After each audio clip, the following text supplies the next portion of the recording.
Most of the kids are already headed that way, but kindergarten through fourth grade, they can be dismissed to kids ministry right now. So this is, before we get into the conversation, I meant to talk Easter just a little bit more. Can you throw that Easter slide up real quick? I forgot to say this in the welcome this morning, but we got 3 services, 8:15, 9:30, and 11.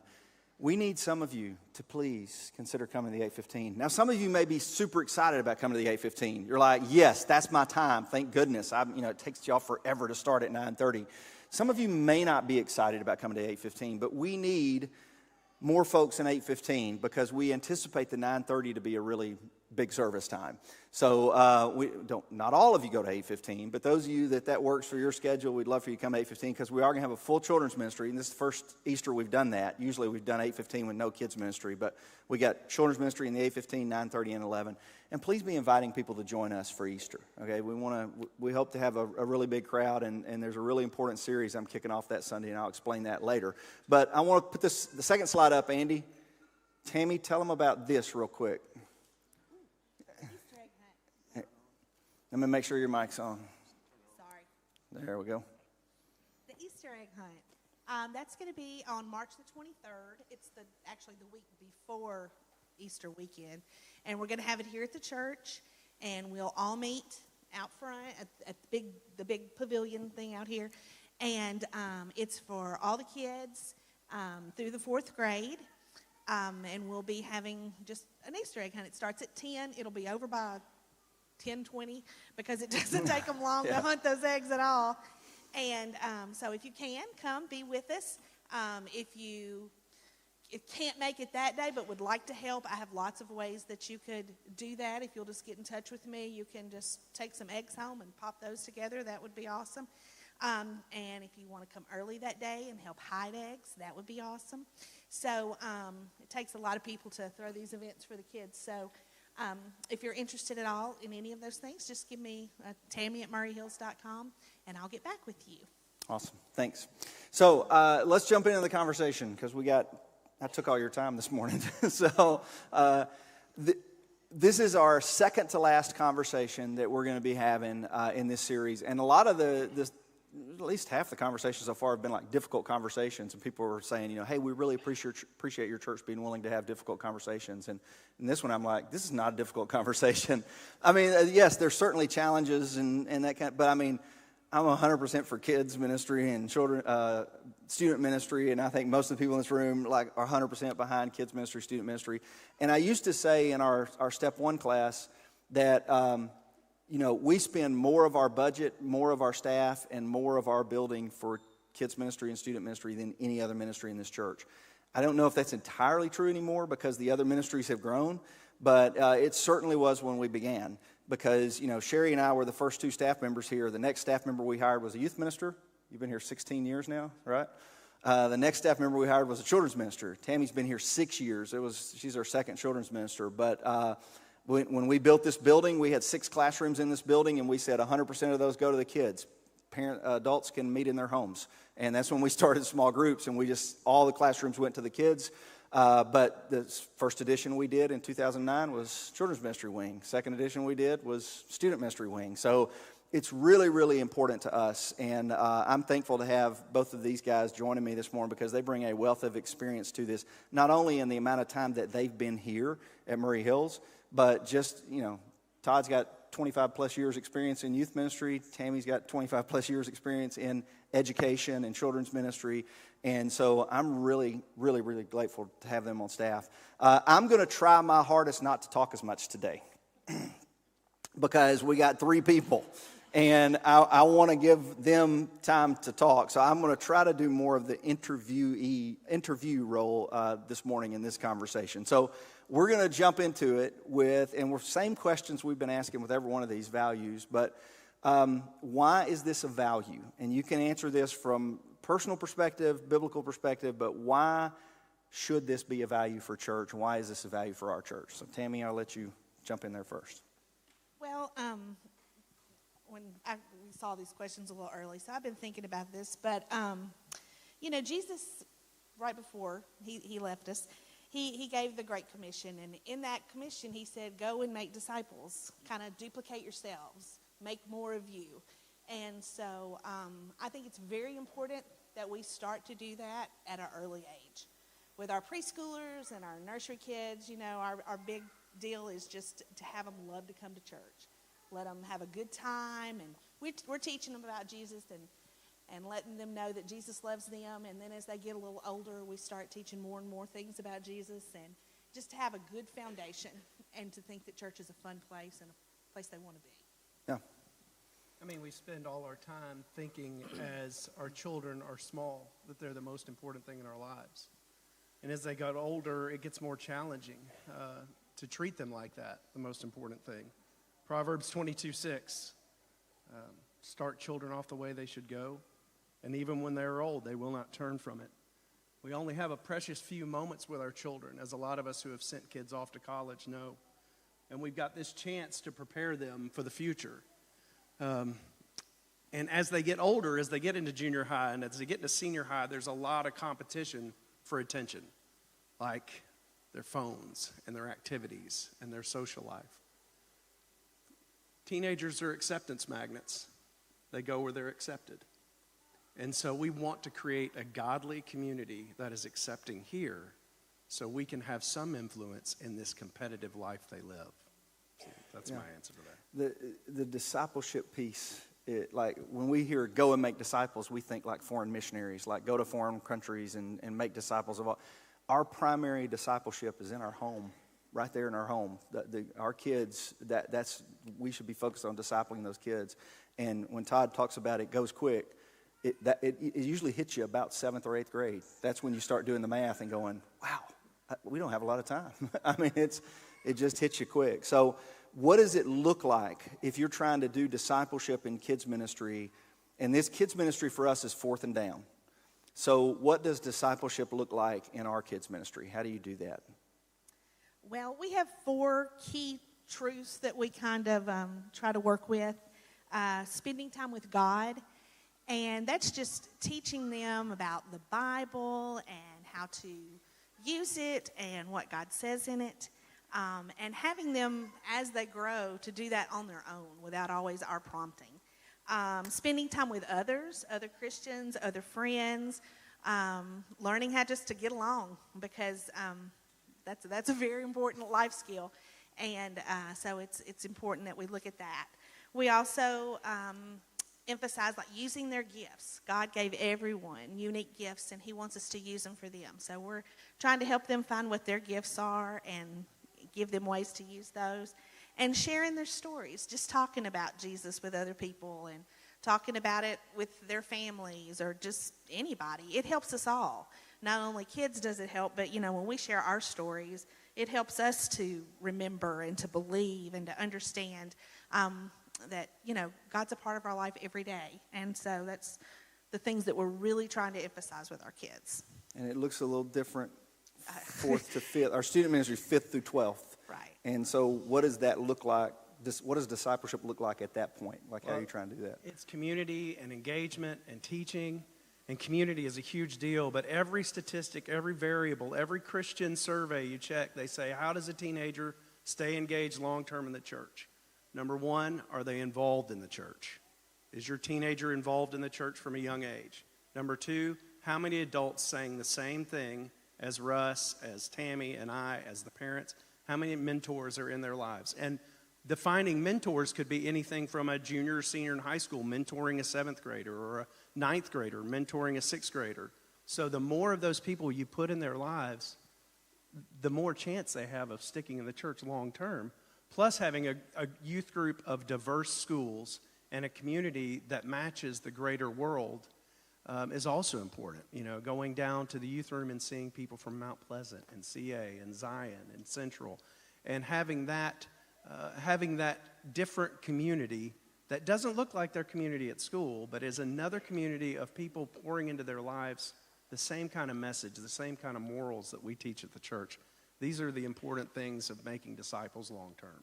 Yeah, and let's talk a little bit about philosophy of ministry. And what I mean by that is like just a little bit more of the how you do it, because it's 2 different approaches they're working together, but they're different approaches because you're dealing with different age kids.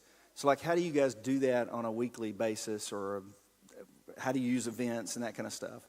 Well, events, you all know, we have several big events throughout the year for our kids and our families, which that's really important because it's important to get our families engaged as well. So, we do the Easter egg hunt's an example.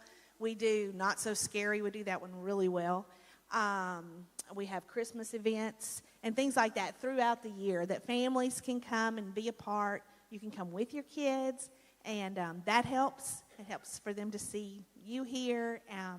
And then weekly, we have classes that teach age-appropriate lessons and have age-appropriate games and activities for all of the kids. Our older children, our kindergarten and up, they come to worship in here, and that's not so we just don't have them as long. That's because we feel that it's really important that they see their parents worshiping, their church worshiping, and learn how to worship together. And help them to know they're a part of this church. They're not just back there on the edge, Yeah. And so those are ways that we go about it in the children's ministry. And to talk, like, that's changed over the years, because when you came on as children's minister, they actually, 4th grade and down, went to kids ministry the whole time. And we ended up changing that for the very reasons you said. And I heard it this morning. It was right over there. It's y'all's kids probably. I could hear them in gratitude singing. And I'm like, I love that. I love that you get to hear the kids singing and they know the songs, and they get to take communion with their parents. And it makes sense. They're not going to want to listen to me. So it makes sense that they go back and they've got, age-appropriate teaching at that time. So that's been a really good change for us as a church. So, and you advocated for that. So that was a good idea. So, Todd, talk a little bit about how it changes as they become students. You talked about community earlier, engagement. That becomes a big deal to teens, much more so than, like, kids just say, go down there to class. But this becomes a bigger deal with teens. Right. Teenagers go where their friends go. And so their friendships have a much bigger influence in their life. So we can teach, and we teach the 7 checkpoints, which is really valuable to me. I teach it over and over again: healthy friendships, ultimate authority, moral boundaries, wise choices, spiritual disciplines, others first, authentic faith. I teach those 7 things over and over to our teens. But you give me a van ride to Florida with 15 teens in a van, they're going to remember that, and that's going to be more meaningful than any Sunday morning lesson that they hear here at Murray Hills. It's really about the community and providing a place where they fit in and they get along. When a teenager walks in that room down there, especially on Sunday nights, and all the teens go, Owen's here, and they're all excited to see him. Can you imagine feeling that way, like when you walked into the church building, like everybody's excited that you're here? And so that's what we try to create down there in the youth room, and it's important to us that we have that community and that bond. I could just talk forever on this kind of stuff. Well, I get really too passionate, and I forget what I was going to say. And I'm so nervous. I'm shaking, holding the microphone.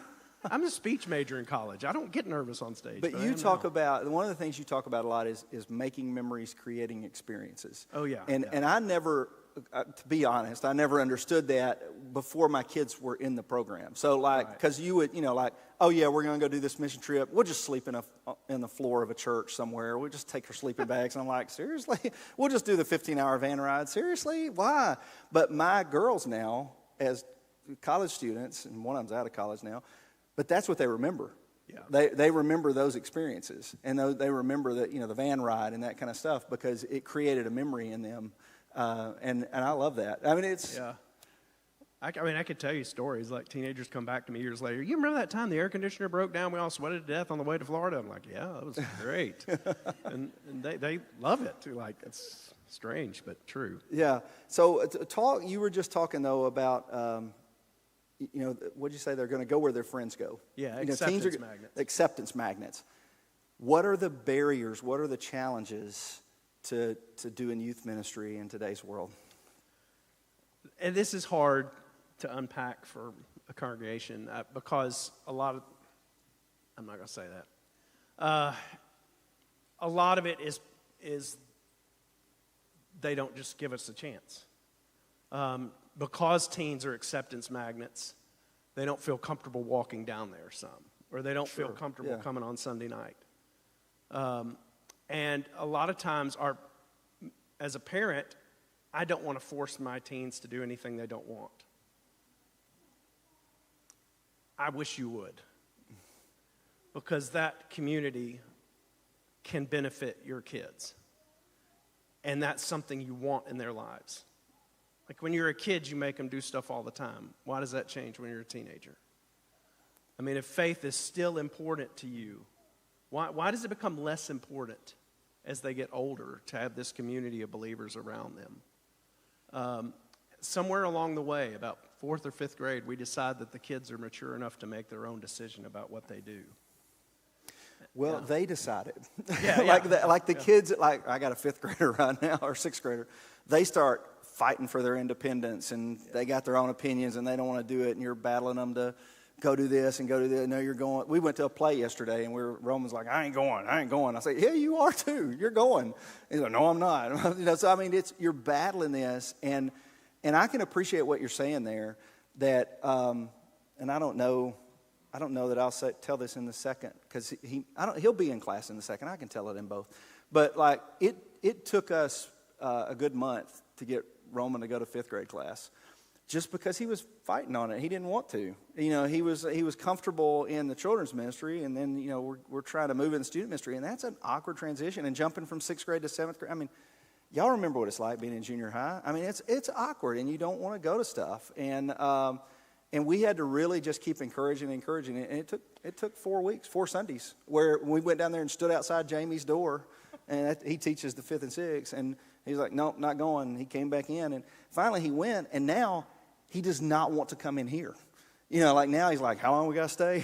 Because now he loves it. He's got a community. It's all about community. But talk about it with kids. That, because I understand that challenge, because I'm on my 3rd teenager now. And one of the things I think that's awesome about having this ministry staff, you've raised kids and teenagers. You've raised kids and teenagers. And when I was a youth minister, I was 21 years old. And I think, what was that church thinking? Like, goodness, I didn't know anything about it. I was maybe a good peer influence there, but goodness. So I love having the wisdom of having done it yourselves. So talk about in kids ministry, what's the biggest barriers, challenges that you've got to discipling kids? Well, we also have a little anxiety issue from time to time. It's new and it's different. It's a little scary when you come down there, maybe. But I do want to assure you parents that, we have a 5-minute cry limit in the nursery. So if they're just not going to be happy, we're not going to hold them captive down there while y'all hang out down here. We're going to come get you or text you or let you know that we're having a rough morning. And even for the older kids, if they, if you can encourage them to come and they just don't want to, I'll bring them back in here to you, or call you to come get them. And usually once they come a time or two, it's great. We're having a good time. They're enjoying it, and they want to come back. And I'm so glad that they do. But we do have also that anxiety issue sometimes. One other thing that we kind of have from time to time, right now in this service, we are at capacity in children's ministry. I don't have another classroom to use. I've opened up 2 classrooms this last year. We had to have 2 toddler rooms because we got about 30 kids that are 2 or 3 years old. So when you can't put all of those kids in one room. You just can't do it. So we've had to separate those. And then in our big time, we've had to separate out our kindergarten kids because that group has just gotten too big also to put all together. So that's one of our barriers at this point. But we're looking at things to do to, improve that. You talk about the 5-minute cry limit. I think that depends on whether it's your first kid, second kid, third kid. So, like, the parents, that's your first kid, you're like, 5 minutes, that's a little long. And if it's your third kid, you're like, you can keep them the whole time. They'll stop. They'll quit eventually. But I want to jump back to Todd and I were whispering while you were talking, because he gave me a letter this week that I was like, ooh, can we make a copy of this because I'm scared I'll lose it. I didn't lose it, but it's sitting on my desk right now. I was going to bring it and read some excerpts of it, but he had a letter that was from a student that graduated from here, and she described what it was like coming to the youth ministry for the first time. And in this opening paragraph, she's like, my parents made me go. Like my parents were like, no, you're going to youth group. And we don't make kids go to youth group on Sunday morning. It's kind of an option on Sunday morning whether they want to stay in here, because it kind of depends on the kid, whether they want to stay in worship or they want to go to class. But we have Sunday nights and we have Wednesday nights, and that's, if they're staying in here on Sunday mornings, I'd really encourage you to go on Sunday nights or Wednesday nights, because you need that time, that community. But she was just describing like how nervous she was and how anxious she was, and she's going in this room, and it's not everybody. And I think one of the great strengths of your youth group is it's not just CA kids, it's not just Zion kids, it's not just Agatha's kids, it's not just Central kids, it's not just Santa Fe kids, it's all of them. We got all schools represented in the youth group. But at the same time, for kids, that's tough, because they're like, I don't know these kids. I don't go to school with these kids. I don't know these kids. And she just described how awkward it was and how difficult it was. But then she spent 2 pages talking about, like, once she went on her first trip, and I can't remember which one it was. Was it Impact? Yeah, once she went to Impact, to summer camp, like, she made friends, and it completely changed her life. And she talked about that as a college student, writing back, like, this is how much it meant to me to have that community, and this is what it meant to me to be an orca. And she talked about, which I've never understood the mascot, but that letter helped me understand the mascot, because she was like, we had an identity. Our identity wasn't just where we went to school. Our identity was this group. And I wish I'll maybe take some excerpts of the letter and email it out or something, but it's sitting on my desk right now, and I don't have the time to go run and get it and read it. But it's a powerful example. And I always say, one of the greatest things you can do, if you're wondering, should my kids be involved or not, and Dave, you talk about this. Dave Anderson's one of our elders, talks about this. Go to senior send-off one year, and you'll want your kids involved in the student ministry. You go to senior send-off, and you hear Todd talk to these students and give them some weird, odd gift that you picked out at Walmart that fits their personalities. And one of my daughters got a piñata. But you hear, at that point, you hear, like, this is why it's important. This is why this is such a big deal. But let's talk about how to fix it, because we got just a little bit of time. You talk about one of the biggest barriers, and we're talking like anxiety to go and all that, but you're out of space and room and all that. What can we do? I'm going to ask this as we, the congregation, what can we do to help you in kids ministry? Well, probably the biggest thing you can do is just volunteer to help an hour a month or an hour every quarter or whatever. With all the kids, we need lots of adults. And so that's always a great way that you can help and serve our children. And even if, being in a classroom with those kids is not your thing, or you've done that and you're over it, if you could get in touch with me, I've got things you can take home and cut out while you watch TV. I've got 7,000 eggs back there to pop together before the 23rd of March. I've got lots of stuff that you can help in just many different ways. Also, just praying for our children's ministry and the volunteers and the people that do what they do every week. That'd be great as well. And so the toughest thing I think help with the engagement piece is, like, when I've got little kids, I'm thinking, I don't have the energy to jump in there in kids ministry. I'm dealing with my own kids all week. I just need a break. And then when my kids grow up, I'm like, well, I'm out of that phase of life now, so I don't really have the energy. And so, like, all my life I can find an excuse not to volunteer in kids ministry. But you've got parents in there. You've got grandparents in there. You got all people with no children in there. No children, all ages. Everybody. You've got students in there, which is one of the things I love. Because one of the things I think we do really well with our student ministry is they're serving in the cafe. We got a student running camera today, pretty sure. And they're in the audio booth. They're in the children's ministry. I love that intergenerational approach. But let's talk a little bit about how can we help you? Like, how can we help student ministry? Well, don't be afraid to talk to a teenager. I know a lot of adults are intimidated or don't want to talk to teenagers. But learning a teenager's name, getting to know a teenager, parents, drive them to church on Sunday night. I know that a lot of parents don't want to, come back at 5:30, but make that sacrifice. If it's important to you at age, 10, make it important at age 16 or 17. Make that commitment because lots of times on Wednesday nights, especially, our youth room looks like dominated by kids who can drive themselves. And it's because a lot of times parents just are tired on Wednesday night. They don't want to make that decision. And, encourage that. Those are, and Wednesday night's a lot of our deeper teaching and really good for community. So those are ways they can help. But just, mentoring a teenager, praying for our teens, those are great ways to get involved. I coach softball, and it's super intense right now because it's every day of the week. Yeah. Every day of the week except one. We've got practice or games. Every one of those kids get there, even the ones that can't drive, because their parents are going to get them there. I mean, that's a good point you make too. Is because you coach the Zion girls softball team, our numbers of Zion softball girls are up because you are a mentor in their lives. And so, because I go over and teach theater at Central, we have a lot of theater kids from Central who come here. All it takes is you pouring into teens' lives. And I don't care how nerdy or old or outdated you think you are. Teens will love you if you love them. Mm-hmm. And teens care about people who care for them.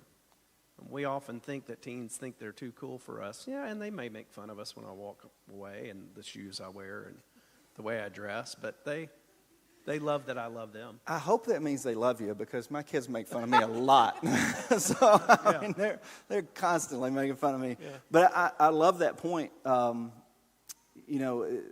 of the best, years ago when I was in youth ministry, one of the best volunteers I had was the uncoolest guy. I mean, he was, you were like, why do the kids relate to this guy so much? It's just because he cared about him. He just showed that he cared about him. He saw him at church on Sunday. He talked to him. He just cared. And that's all it takes. So I do think we made one mistake with this conversation that we at some point need to correct.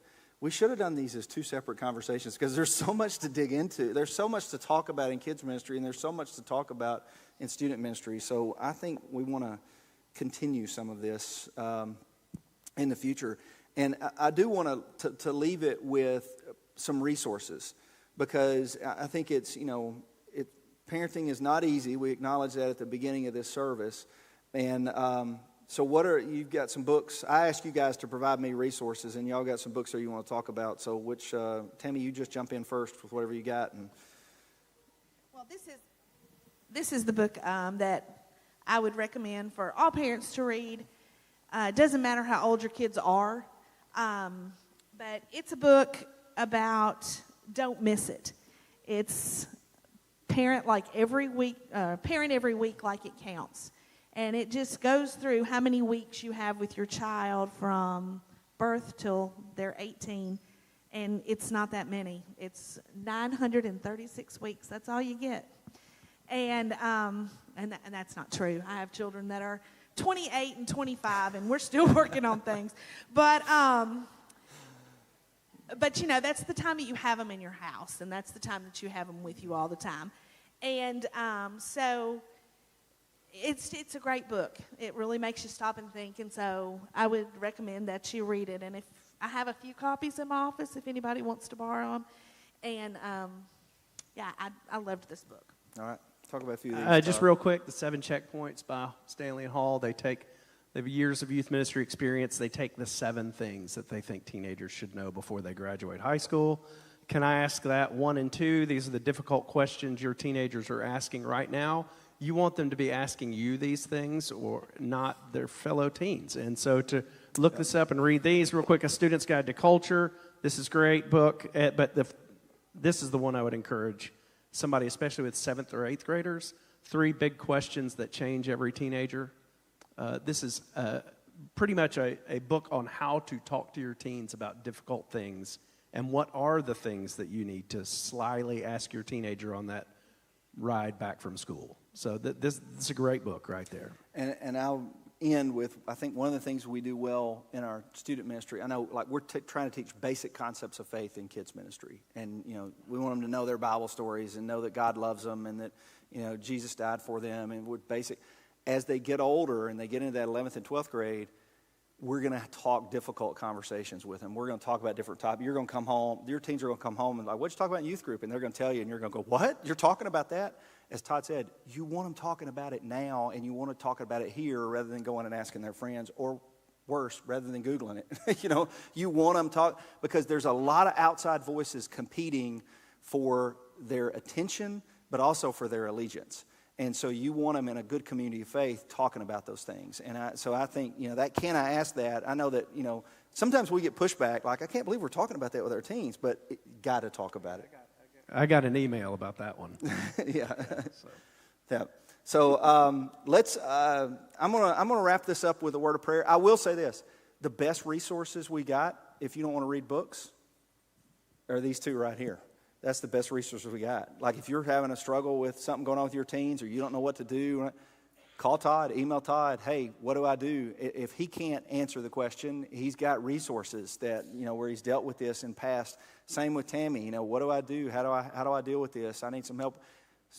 That's our best resource is our staff, and so I'm thankful to both of them and the roles that they serve here at this church. So I'm going to say a word of prayer, and next week we'll wrap up with Tim. So we're going to talk about what it means to be for the community next Sunday. But let me pray for us.